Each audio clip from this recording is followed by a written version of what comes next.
ಓಂ ನಮಃ ಶಿವಾಯ. ಸ್ವಾಮಿ ಕುರಗಜ್ಜ. ನನ್ನೆಲ್ಲ ಪ್ರೀತಿ ವೀಕ್ಷಕರಿಗೆ ಶಿವಾಯಂ ಕನ್ನಡ ಆಧ್ಯಾತ್ಮಿಕ ಚಾನಲ್ಗೆ ಸ್ವಾಗತ. ಇಂತಹ ಕನಸುಗಳು ಬಿದ್ದಾಗ ಈ ರೀತಿ ಮಾಡಿ. ಯಾವ ಥರ ಕನಸು ಬಿದ್ದಾಗ ಅದರ ಬಗ್ಗೆ ಮಾಹಿತಿ ಕೊಡ್ತೇನೆ. ಅದಕ್ಕಿಂತ ಮುಂಚೆ ನನ್ನ ಚಾನಲನ್ನು ತುಂಬ ಮಂದಿ ನೋಡ್ತೀರಿ, ಸಬ್ಸ್ಕ್ರೈಬ್ ಮಾಡೋದನ್ನು ಮರೀತೀರಿ. ಸಬ್ಸ್ಕ್ರಿಪ್ಷನ್ಸ್ ಫ್ರೀ ಆಗಿರುತ್ತೆ, ಫುಲ್ಲಿ ಫ್ರೀ ಆಗಿರುತ್ತೆ.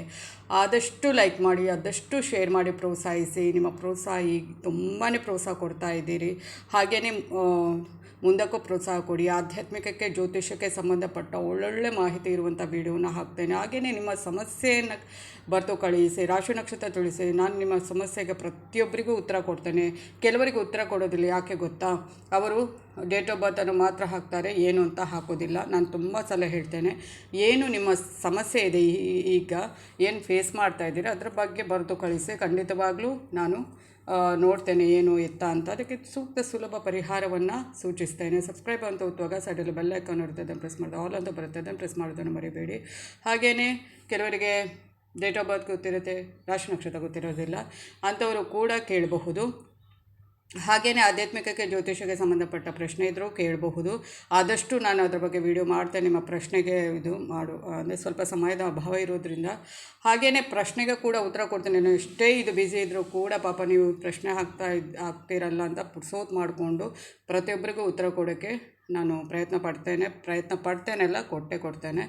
ಹಾಗೆಯೇ ನಾನು ನಿಮ್ಮ ಜೊತೆಗೆ ಯಾವತ್ತೂ ಇರ್ತೇನೆ. ನಾನು ನಂಬಿರುವ ಶಿವದೇವರ ಹಾಗೂ ಕುರುಗಜ್ಜ ದೇವದ ಆಶೀರ್ವಾದ ನನ್ನೆಲ್ಲ ಪ್ರೀತಿ ವೀಕ್ಷಕರ ಮೇಲೆ ಸದಾ ಇರುತ್ತೆ ಅಂತ ಹೇಳ್ತಾ, ಯಾರೂ ನಮ್ಮನ್ನು ಹಿಂಬಾಲಿಸ್ಕೊಂಡು ಬರುತ್ತಾ ಇರುವಂಥ ಕನಸುಗಳು ಎಲ್ರಿಗೂ ಬಿದ್ದಿರಬಹುದು. ಇಂಥ ಕನಸುಗಳು ಯಾಕಾಗಿ ನಮಗೆ ಬೀಳುವಂಥದ್ದು? ಯಾರೂ ಹಿಂಬಾಲಿಸ್ಕೊಂಡು ಬರುವಂತೆ ಕನಸು ಬೀಳ್ತಾ ಇದ್ದರೆ ನಾವು ಏನು ಮಾಡಬೇಕು ಅಂದರೆ, ಕನಸು ಆ ಥರ ಬೀಳಬೇಕು, ಈ ಥರ ಬೀಳಬೇಕು ಎನ್ನೋದು ಏನಿಲ್ಲ. ಯಾವ ಥರದ ಕನಸು ಕೂಡ ಬೀಳಬಹುದು.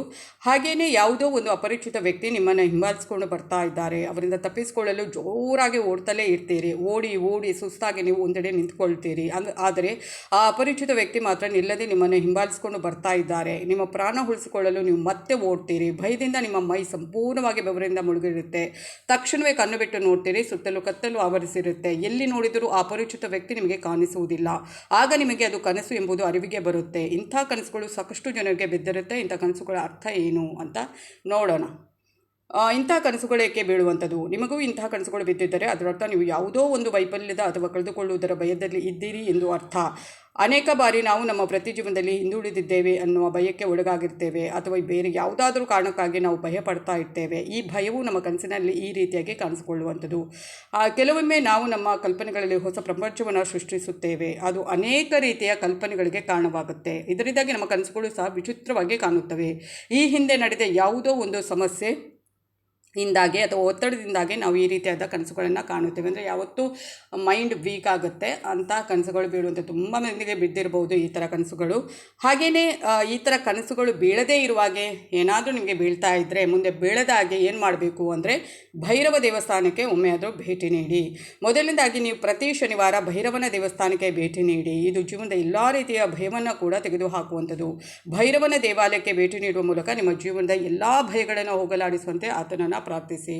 ನಿಮಗೆ ಯಾವಾಗ ಆಗುತ್ತೆ ಆ ಒಂದು ದಿವಸ ಈ ಥರ ಏನಾದರೂ ನಿಮಗೆ ಭಯದ ಕನಸುಗಳು ಬಿದ್ದರೆ, ಈ ಥರ ಅಂತಲ್ಲ, ಪ್ರತಿಯೊಂದು ಏನೋ ಒಂದು ಭಯದ, ಕೆಲವರಿಗೆ ತುಂಬ ನೆಗೆಟಿವ್ ಡ್ರೀಮ್ಸ್ ಎಲ್ಲ ಬರುತ್ತೆ ಅಲ್ವಾ, ಅಂಥವರಿಗೆ ಏನು ಮಾಡಬೇಕು, ಆ ಭಯವನ್ನು ಹೋಗಲಾಡಿಸೋಕೆ. ಭಯ ಆಗುತ್ತೆ ಆ ಥರ ಕನಸು ಬಿದ್ದಾಗ, ಎಚ್ಚರಿಕೆ ಆದರೆ ತುಂಬ ಭಯ ಪಡ್ತೇವೆ. ಅಂಥ ಕನಸುಗಳು ಬಾರದೇ ಇರುವಾಗೆ ಭೈರವನ ದೇವಸ್ಥಾನಕ್ಕೆ ಶನಿವಾರದ ದಿನ ಎಷ್ಟು ಆಗುತ್ತೋ ನಿಮಗೂ ಸಾಧ್ಯವಾಗುತ್ತೆ ಅಂಥ ದಿನಗಳಲ್ಲಿ ಹೋಗಿ ಪ್ರಾರ್ಥಿಸಿ.